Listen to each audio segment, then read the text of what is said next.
Donc, pour utiliser une variable, vous devez au préalable la déclarer au minimum. Pour affecter des valeurs à ces variables, vous devez en plus la définir, c'est-à-dire créer une case réelle en mémoire. Donc, pour déclarer une variable, syntaxiquement, il suffit d'indiquer sur une ligne un type suivi d'un nom de cette variable, point virgule. Par exemple, je veux déclarer une variable qui s'appellera rayon et qui est de type double, donc qui va pouvoir stocker un nombre réel codé sur 8 octets. J'écris tout simplement double espace rayon point virgule.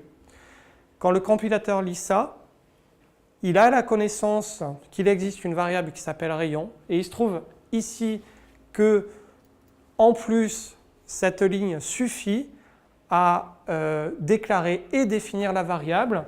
Il connaît aussi l'espace de stockage nécessaire au rayon et donc va créer la variable, va réserver l'espace nécessaire au stockage de cette variable en mémoire et retenir que dès que vous utiliserez le nom rayon, cela référence la zone mémoire qui a été réservée.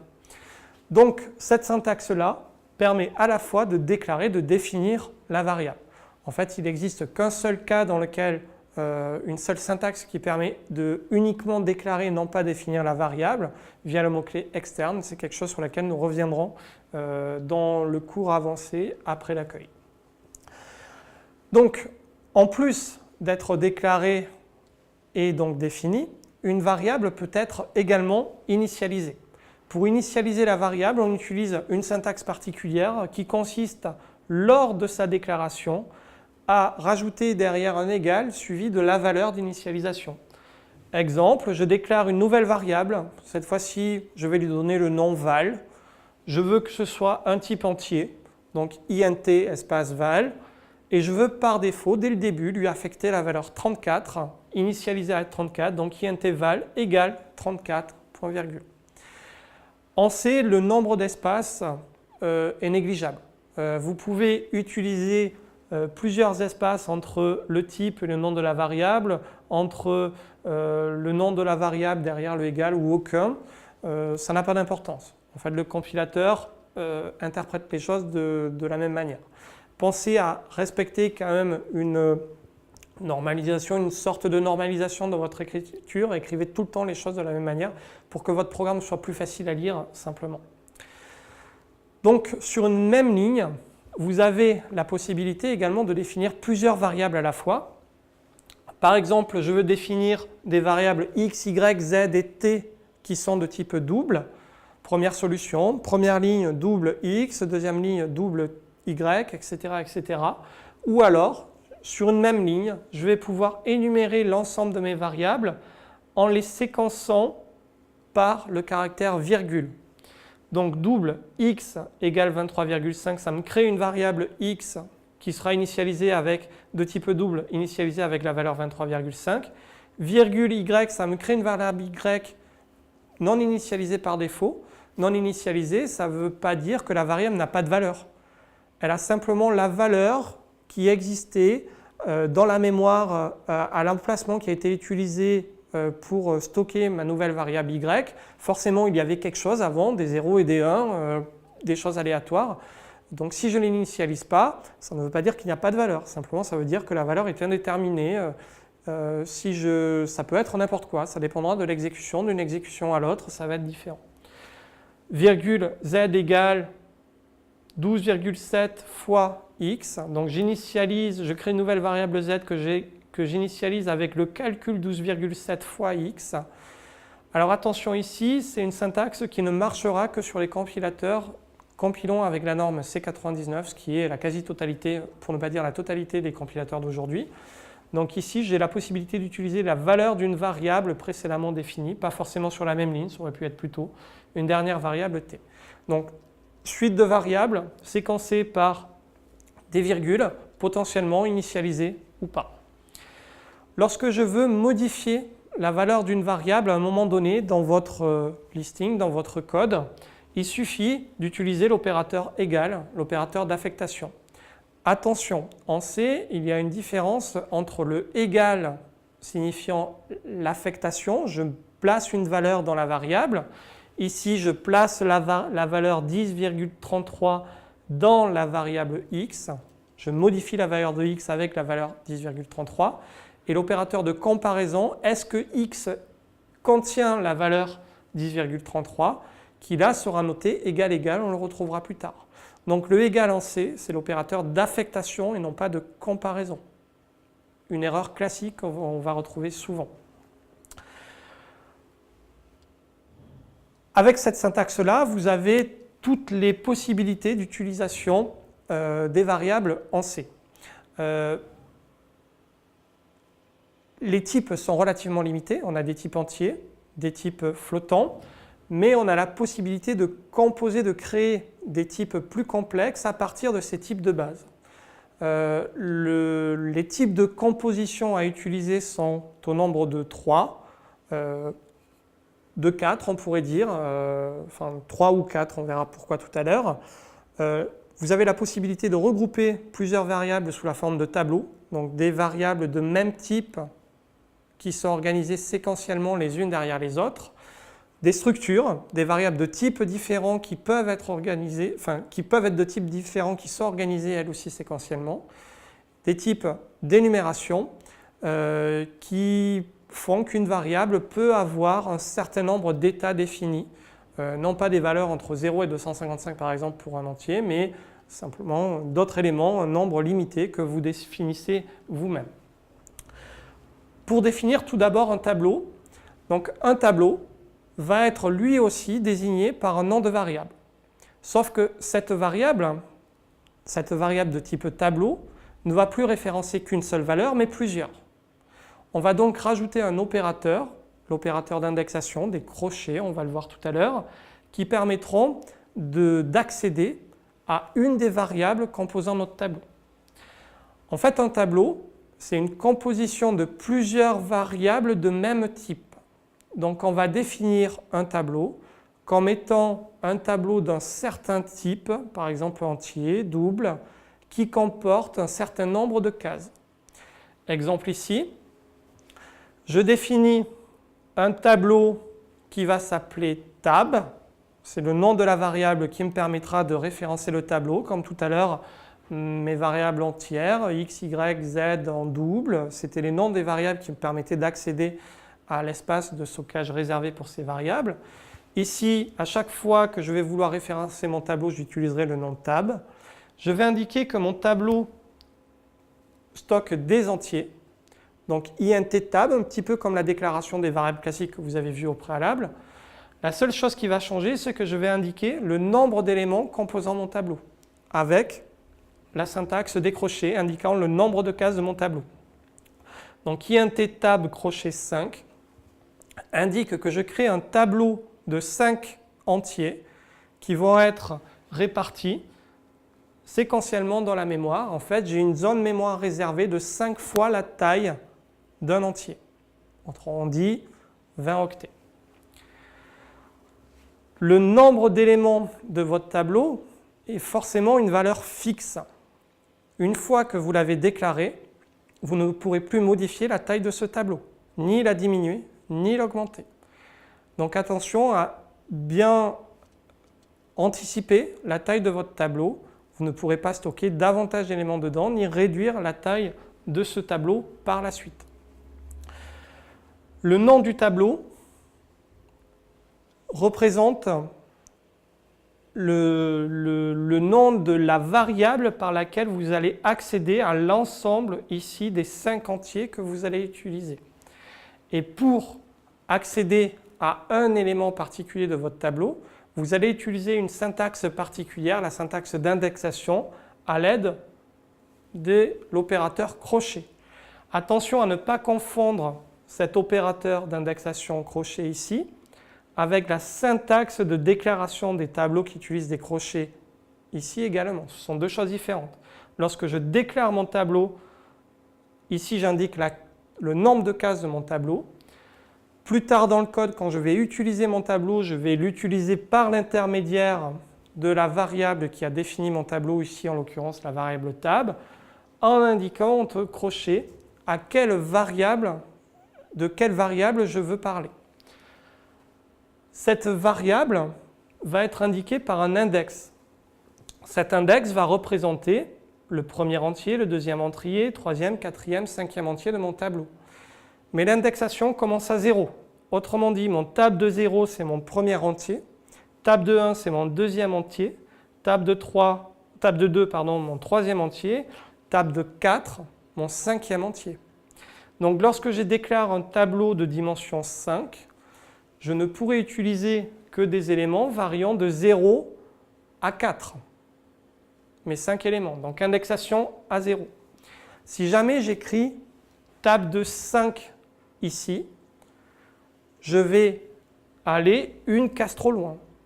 Dans ce cas-là, c'est ce qu'on appelle un débordement de tableau. Le compilateur ne fera jamais de vérification sur le débordement de tableau. Par contre, ça aura des conséquences très graves sur l'exécution de votre programme, un plantage. Donc attention, le C ne vérifie jamais que vous allez au-delà des limites de votre tableau. Ce sera à vous à faire attention que jamais vous n'allez au-delà de ces limites. Vous avez la possibilité, au niveau de l'index ici, d'indiquer une valeur constante, comme je disais 0, 1, 2, 3, 4, x, etc., ou une valeur calculée. Par exemple, ici, la valeur de la variable i plus 1. Cet opérateur d'indexation va retourner ce qu'on va appeler une L-value. On va dissocier ce qu'on va appeler la L-value de la R-value. Une L-value, c'est quelque chose qu'on peut mettre à gauche d'une affectation. Donc lorsque j'ai une affectation, à gauche, j'écris, je ne peux placer qu'une L-value. Et à droite, je vais pouvoir placer une L-value ou une R-value. Autrement dit, une R-value peut être une constante, peut ne pas avoir d'espace en mémoire réservé. Par exemple, ici, quand j'écris A égale 10, 10 n'a pas de place quelque part en mémoire. Il n'y a pas une variable qui est créée qui va stocker 10.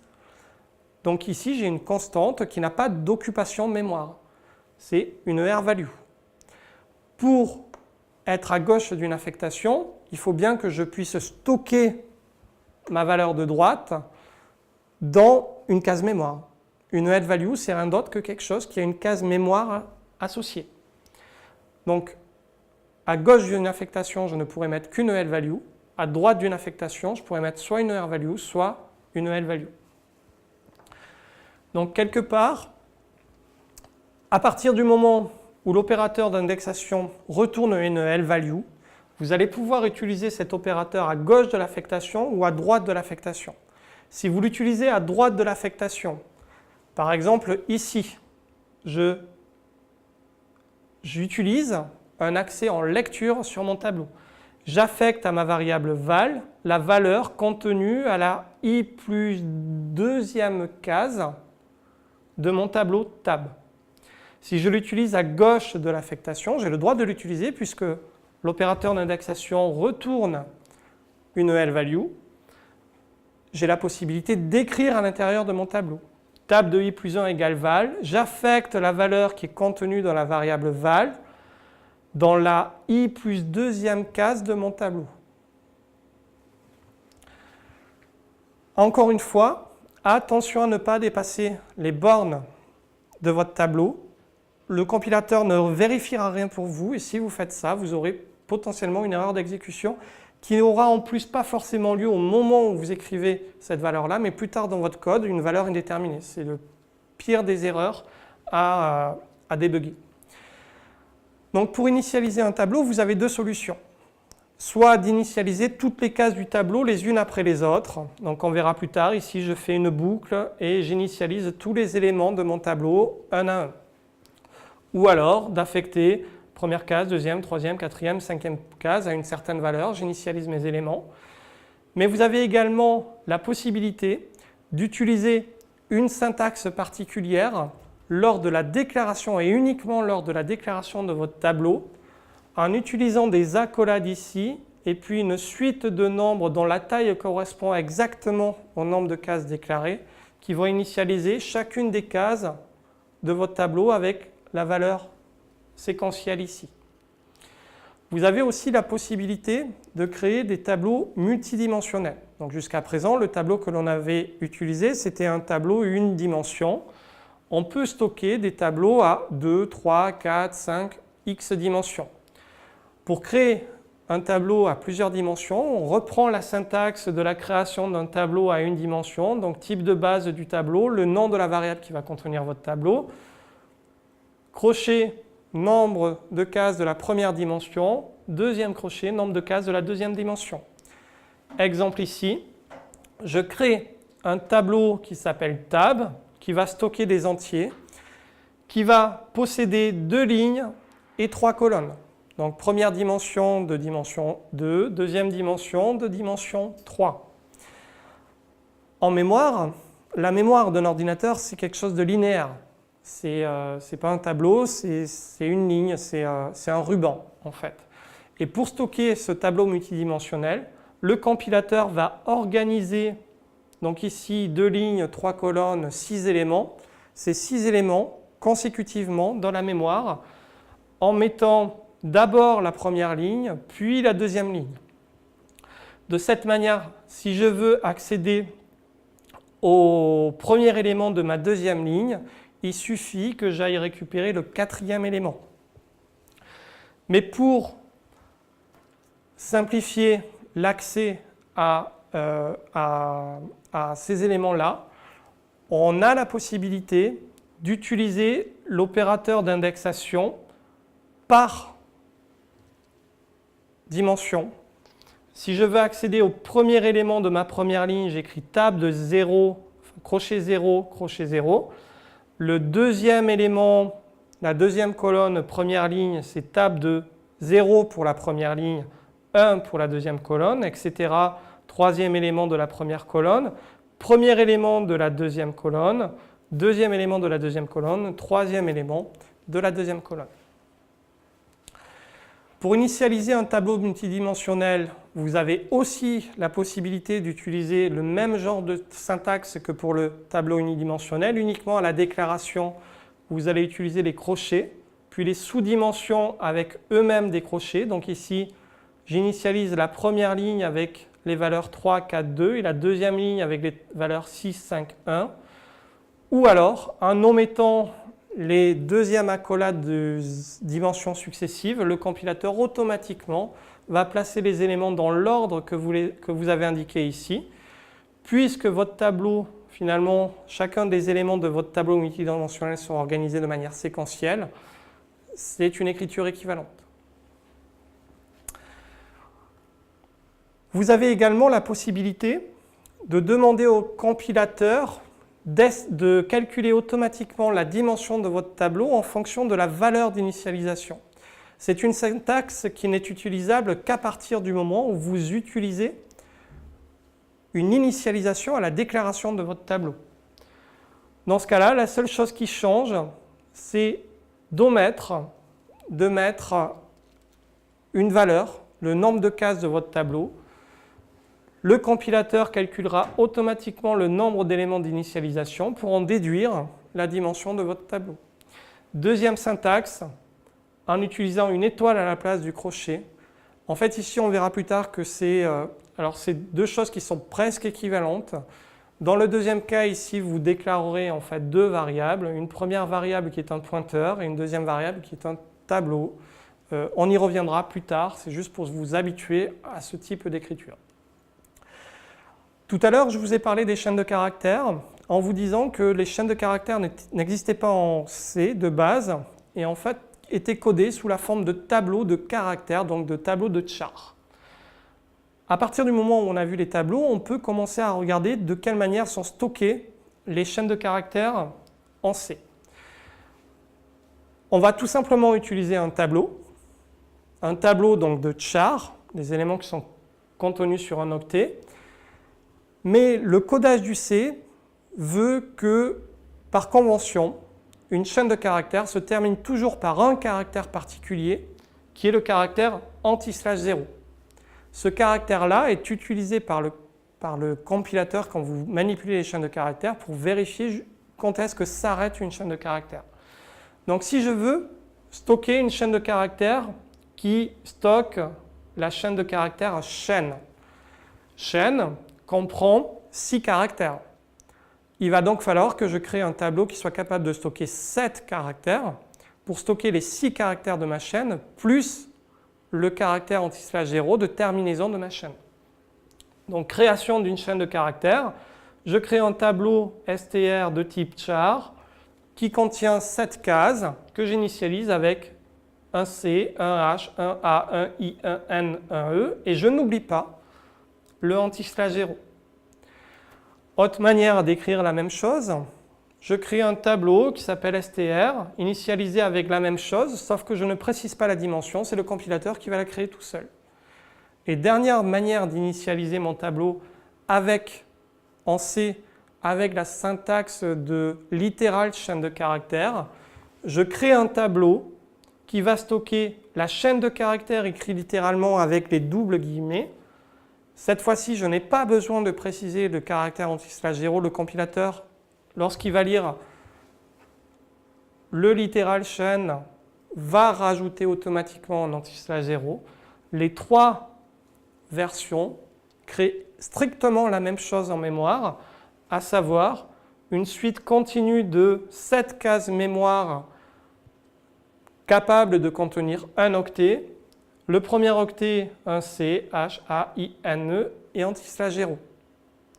La chaîne de caractères se manipule ensuite strictement comme un tableau. Votre tableau, vous pouvez accéder au ième caractère de votre chaîne de caractères en utilisant l'opérateur d'indexation crochet. Attention à toujours terminer votre chaîne de caractères par anti/0 et donc avoir suffisamment d'espace dans votre tableau pour stocker toutes les lettres de votre chaîne de caractères plus l'anti/0. On verra plus tard qu'il y a un certain nombre de fonctions de la librairie standard du C. La librairie standard du C, c'est un ensemble de fonctionnalités, de fonctions qui sont livrées avec le compilateur, qui vont vous permettre de manipuler ces chaînes de caractères. La fonction strlen qui va prendre en paramètre une chaîne de caractères, un nom de votre tableau de votre chaîne de caractères, qui va retourner le nombre de caractères de votre chaîne sans le anti/0. Donc ici, le strlen de str retournera 6 et non pas 7. strcomp pour comparer deux chaînes de caractères. Pour comparer deux chaînes de caractères, il faut vérifier que tous les caractères soient similaires et qu'une chaîne n'ait pas un caractère de plus. Soit vous le faites à la main, vous vérifiez tous les caractères, soit vous utilisez la fonction strcompare. Attention, une chaîne de caractères, vous n'allez pas comparer votre tableau égale votre tableau. Les effets sont très différents. On les verra plus tard lorsqu'on abordera les pointeurs. Recopier une chaîne de caractères dans une autre et concaténer les chaînes de caractères, deux fonctions aussi que l'on détaillera plus tard. En C, nous avons aussi la possibilité de définir des groupes d'instructions. Et ces groupes d'instructions vont avoir une influence, en fait, ce qu'on va appeler des blocs, va avoir une influence sur la définition, la portée des variables, c'est-à-dire à quel moment du programme vous allez pouvoir utiliser les variables que vous allez déclarer. Donc, ces blocs d'instructions en C sont formés par la syntaxe des accolades. Donc, une accolade ouvrante va définir le début d'un bloc d'instruction et l'accolade fermante va fermer ce bloc d'instruction. Dans l'exemple que nous avons ci-dessous, la fonction main est elle-même un bloc d'instruction qui commence par une accolade et qui se termine par une accolade également. Et à l'intérieur de ce bloc, nous pouvons retrouver d'autres blocs qui s'emboîtent, qui s'enchevêtrent, commençant par lui aussi l'accolade ouvrante et se terminant par l'accolade fermante. Donc, on peut voir un bloc d'instructions comme étant une macro-instruction en C, un ensemble d'instructions qui ont une fonctionnalité et le considérer comme une seule instruction. Donc au niveau de la déclaration et de la définition des variables, ces blocs vont avoir une grande influence et vont notamment délimiter ce qu'on va appeler la portée, donc les endroits dans le programme où vous allez pouvoir utiliser une variable. Donc souvenez-vous que le compilateur en C va lire votre source du haut vers le bas. Donc première règle dans la validité des variables, une variable ne va pouvoir être utilisée qu'à partir du moment où le compilateur l'aura au préalable lu, c'est-à-dire dont la déclaration et la définition est située en amont dans le source de votre utilisation. De manière plus précise, votre variable va être exister en mémoire à partir du moment où vous l'aurez déclarée, c'est-à-dire juste avant, avant que vous ayez écrit dans votre code la déclaration de la variable, vous ne pourrez pas l'utiliser. À partir de la ligne correspondante à la déclaration de cette variable, vous allez pouvoir utiliser cette variable. Mais cette variable n'aura pas une durée de vie infinie. Sa durée de vie va être limitée par la fermeture du bloc dans lequel elle aura été déclarée.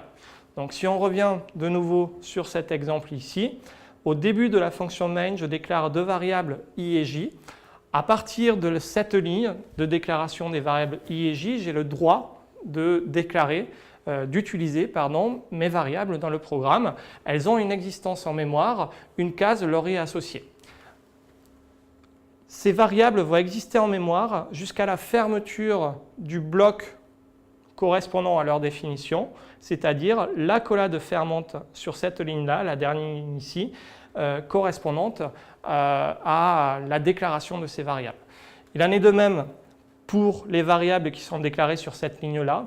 Mes nouvelles variables j et k pourront être utilisées à partir de cette ligne-là et jusqu'à l'accolade qui va fermer notre bloc. Donc une variable a un début dans le programme, la ligne de sa déclaration, et une fin qui correspond à la fermeture par l'accolade fermante du bloc d'instruction dans laquelle elle est contenue. Alors, il existe une autre possibilité, une autre type, une autre sorte de variable, on pourrait dire, que l'on va appeler des variables globales qui ont une règle de durée de vie qui va être légèrement différente de ce que l'on vient d'expliquer. Plus précisément, la durée de vie des variables globales va être de tout le programme. C'est-à-dire, à partir du moment où vous allez déclarer une variable dite globale, quand votre exécutable démarrera, cette variable existera en mémoire, le compilateur le crée dès le début de l'exécution de votre programme. Donc, cette variable est utilisable a priori durant tout le programme. En fait, elle n'est pas contenue dans un bloc d'instruction et sa durée de vie sera donc celle de la fermeture du programme. Par contre, vous ne pourrez utiliser cette variable, même si elle existe toujours en mémoire, que si le compilateur a connaissance de l'existence de cette variable, autrement dit, que vous ayez fait au préalable dans votre source la déclaration de cette variable-là.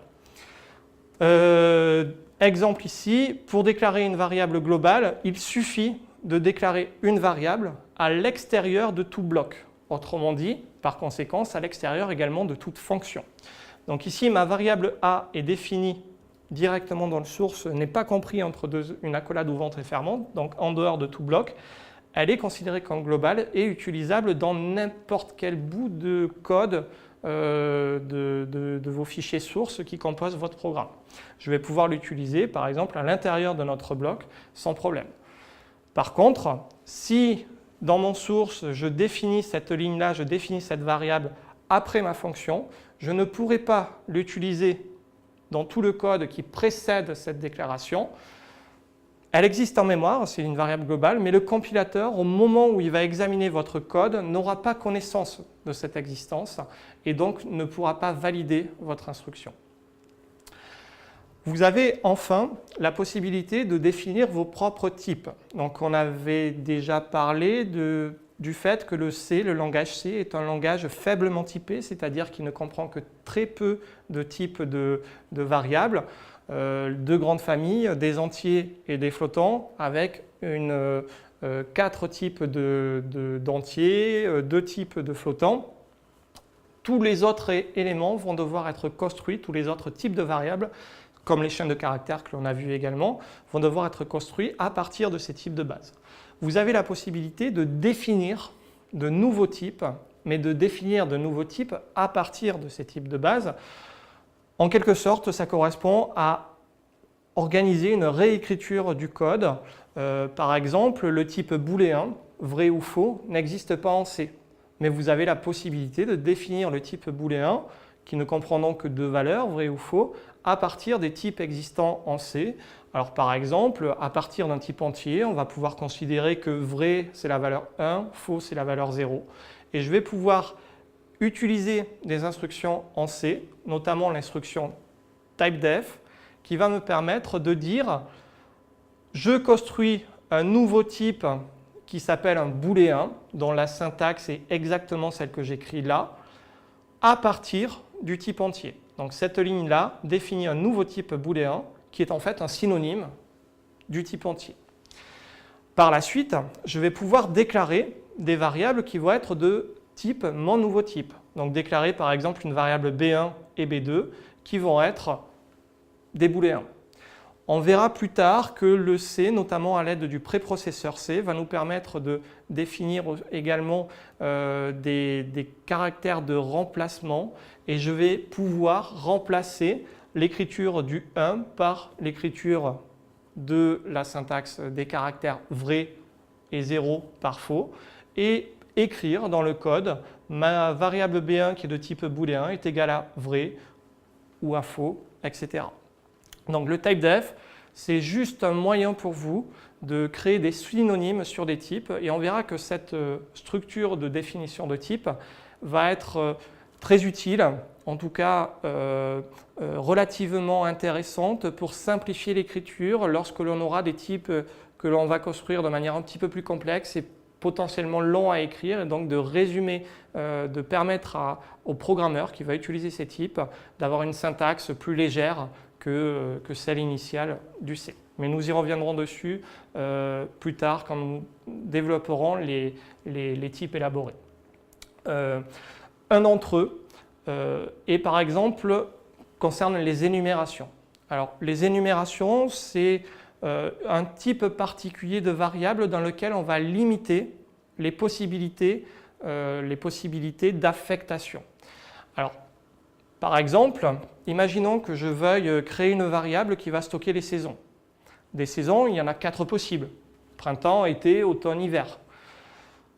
Pour coder cette information en C, je ne peux le faire qu'à partir des types de base.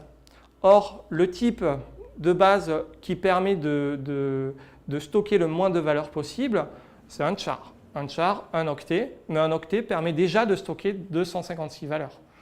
Or moi, je voudrais ne pouvoir stocker que 4 valeurs possibles et pas plus. De base, en C, ce n'est pas, avec ce que l'on a vu pour l'instant sur les types de base, ce n'est pas possible. Les énumérations sont là pour faire un filtre, limiter les valeurs possibles que l'on puisse saisir dans une variable et vont se créer de la manière suivante. Grâce au mot-clé enum, je vais définir un nouveau type. Par exemple, ici, le type saison qui va pouvoir comporter 4 valeurs, printemps, été, automne, hiver. Ce type saison, je vais le déclarer de cette manière-là, enum saison, accolade ouvrante, et la liste de toutes les possibilités que j'offre à l'utilisateur. En l'occurrence ici, la chaîne de caractères, enfin le littéral, ce n'est pas une chaîne de caractères, c'est un littéral printemps, séparé par des virgules, été, automne, hiver. Je termine la déclaration de mon énumération par une accolade fermante et surtout un point-virgule. Alors attention à ne pas oublier ce point-virgule, c'est une erreur relativement classique qui au début dans les messages d'erreur est relativement difficile à détecter. Donc attention à ne pas oublier ça. Lorsque j'ai écrit ce bout de ligne de code, je n'ai rien fait d'autre que de déclarer un nouveau type qui s'appelle saison, qui peut prendre 4 valeurs possibles, printemps, été, automne, hiver, à l'exception de tout autre. Et je vais pouvoir déclarer des types, des variables qui vont être de type mon énumération saison. Cette déclaration va se faire de manière relativement similaire à ce que vous avez connu pour les variables, pour les types de base. Mon type s'appelle enum saison et ma variable va s'appeler par exemple ma saison. Ici, je déclare une variable de type ma saison à partir du type d'énumération que je viens de créer juste avant. Alors en interne, derrière un enum va se cacher un entier. Donc la place occupée en mémoire par une énumération est fixe, c'est celle de, en général, 4 octets sur un système 32 bits ou 64 bits. Et donc, vous avez la possibilité de mettre un certain nombre de données dedans, même si ici, je n'ai que 4 modalités possibles, printemps, été, automne, hiver. L'espace de stockage me permettrait de stocker plus de valeurs que ça. C'est le compilateur qui va limiter le développeur. Le développeur ne pourra utiliser dans mon type que les 4 littéraux qui sont indiqués dans la définition de ce type-là. Par exemple, je vais vouloir, à partir de ma variable ma saison de type enum saison, affecter une valeur qui va être une de ces 4 possibles, en l'occurrence automne. Le compilateur acceptera cette écriture. Il connaît le littéral automne comme étant un élément de l'énumération saison. J'effectue une affectation d'une énumération saison vers une énumération saison. La copie se passe sans problème. Le compilateur sera d'accord avec ce que vous écrivez ici. Alors, comme je l'ai dit, derrière le stockage d'une énumération se cache un entier. Autrement dit, une valeur numérique. Par défaut, le compilateur va affecter la valeur 0 à votre premier élément de l'énumération, la valeur 1 au deuxième, 3, 4, etc. en incrémentant. Mais vous avez la possibilité de fixer des valeurs particulières pour une raison ou une autre à des éléments de votre énumération. Par exemple ici, j'ai décidé de fixer la valeur 4 à automne. Donc la valeur printemps par défaut prendra la valeur 0, la valeur été la valeur 1, la valeur automne la valeur 4 et la valeur hiver, incrément sur le dernier élément, la valeur 5.